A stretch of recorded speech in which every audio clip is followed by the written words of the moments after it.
Bonjour les CE2, j'espère que vous allez bien. Alors en ce lundi, je vous propose de travailler une nouvelle notion de grammaire qui pour vous est quand même aussi une petite révision. Il s'agit du futur. Alors nous allons commencer par revoir, là ces 2 jours-ci, le futur des verbes être et avoir ainsi que de tous les verbes qui se terminent par ER à l'infinitif. Pour cela, vous avez besoin de 2 documents. Le document Vivre en 2050, c'est un texte, ainsi que la fiche de recherche sur le futur. Donc ces 2 documents sont sur École Directe. Vous voyez que la fiche de recherche, c'est un tableau que nous allons compléter. Aujourd'hui, nous allons juste commencer à le compléter, à partir du texte Vivre en 2050.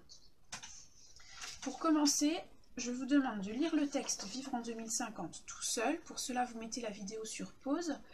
Et dès que vous êtes prêts, on se retrouve ensemble pour qu'on puisse la relire ensemble. Et puis à partir de là, on va pouvoir chercher un petit peu nos verbes au futur. A tout de suite, bonne lecture. Alors allons-y. Vivre en 2050. Lors de la fête de la science, Victor et ses parents visitent un laboratoire scientifique. Un chercheur leur explique comment nous vivrons probablement en 2050. Les nouvelles technologies changeront certainement nos façons de vivre. Grâce aux écrans souples, nous aurons des écrans de télévision et d'ordinateur projetés tout autour de nous, sur n'importe quelle surface. Fini les blocs-notes, les cartes routières, nous afficherons n'importe quel texte ou image en couleur sur une simple feuille de papier. Le miroir de la salle de bain, par exemple, sera transformé en écran d'ordinateur, sur lesquels nous pourrons lire des informations concernant notre état de santé. Ainsi, Victor, ce miroir affichera en quelques secondes ta taille et ton poids. Côté vestimentaire, monsieur, vous porterez une chemise odorante et elle changera de couleur en fonction du rayonnement du soleil. Victor interrompt le chercheur. Moi, j'aurai une chemise à l'odeur de barbe à papa. Le chercheur sourit et poursuit. Quand les enfants saliront leurs vêtements, plus de disputes avec les parents. Les vêtements se nettoieront tout seuls car ils contiendront des capsules chargées de produits nettoyants. Victor s'exclame. C'est super, ça donne déjà envie d'y être. Par contre, je serai vieux en 2050. Tu ne seras pas vieux, tu auras un peu plus de 40 ans, réplique son papa. C'est vrai, mais vous, papa, maman, vous serez sûrement déjà grands-parents. Voilà pour le texte d'aujourd'hui. Alors, ce que je vous propose, les enfants, c'est de chercher dans ce texte tous les verbes au futur que vous allez pouvoir mettre en fluo déjà dans votre texte. Alors, petit rappel, le futur, c'est tout ce qui n'est pas encore arrivé, tout ce qui vient après le présent, tout ce qui viendra plus tard. Ça peut être demain, dans 1 an, dans 10 ans, dans quelques secondes, hein, ça peut être très très bientôt, mais ce n'est pas encore arrivé. Voilà, c'est tout ce qui vient après le présent.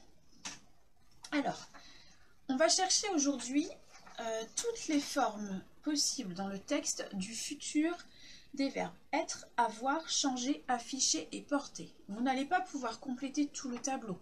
Il va y avoir certaines personnes qui ne seront pas utilisées. Mais vous allez reprendre votre texte. Attention, tous les verbes ne sont pas au futur dans le texte, il y a des verbes qui sont au présent. Et quand vous repérez un verbe au futur qui vient du verbe être, avoir, changer, afficher ou porter, hop, vous l'écrivez dans le tableau à la bonne place. Ensuite, là, ça sera juste le travail d'aujourd'hui. On ne va pas terminer le tableau. Vous allez mettre la vidéo sur pause le temps de faire ce travail-là. Quand vous aurez terminé, vous pourrez remettre la vidéo en route et vous verrez apparaître la correction. Voilà, la correction de ce travail. Donc je vous laisse travailler, mettez sur pause et puis on se retrouve ensuite pour terminer.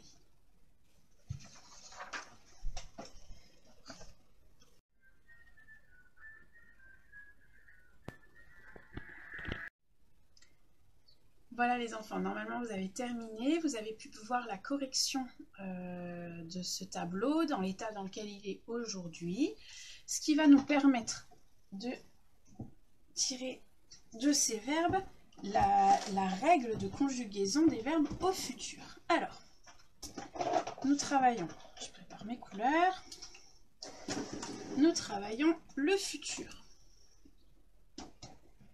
si vous regardez bien, alors là on ne va pas s'occuper tout de suite de être et avoir. Vous savez bien que dans toutes les conjugaisons, ce sont des verbes un petit peu particuliers qui ont leur propre fonctionnement. On va attendre de les avoir complétés demain pour vraiment voir leurs règles de fonctionnement. Par contre, on va regarder changer, afficher et porter. Si vous observez toutes les conjugaisons que vous avez trouvées, vous remarquez qu'à chaque fois, on retrouve l'infinitif du verbe en entier. Par exemple, changer avec tu, on va trouver tu changeras. Eh bien, quand je lis tu changeras, je trouve bien l'infinitif changer avec son ER et sa terminaison ensuite. Ici, avec tu, CAS.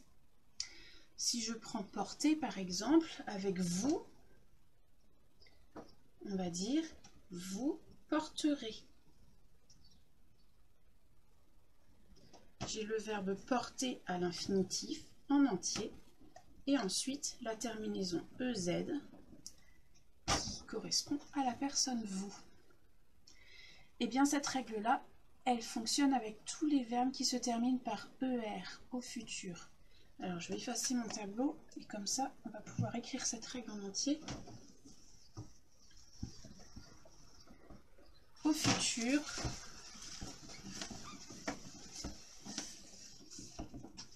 pour conjuguer un verbe au futur, j'écris l'infinitif. Alors ça fonctionne avec le futur des verbes en ER.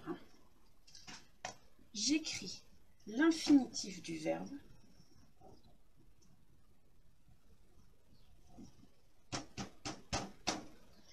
auquel j'ajoute les terminaisons du futur qui sont avec je à i, avec tu à s, avec il ou elle a, avec nous ons, avec vous ez et avec il ou elle au pluriel ont.